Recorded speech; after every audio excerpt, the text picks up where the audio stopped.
Hey, David Lano here from Lano Equipment. I'm just going over a couple easy things utilizing the QSC mechanism inside to take on and off attachments on the outside in under about 5 seconds. Pretty easy. Utilizing our QSC module from Engcon.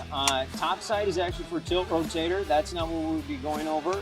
We're actually going over how to do take off attachments and attach them back on. You see that there's an unlock and a lock.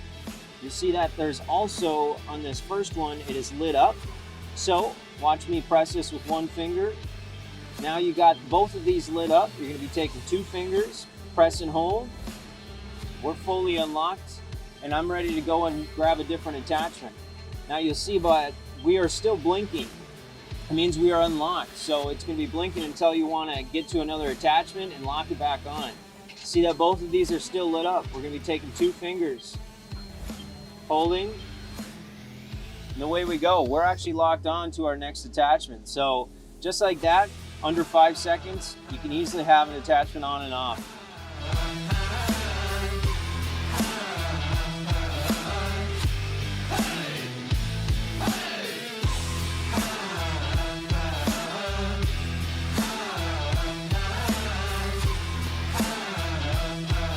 All right, well, now that you guys know how to take on and off attachments here, make sure you guys subscribe to our channels. It's actually pretty fun.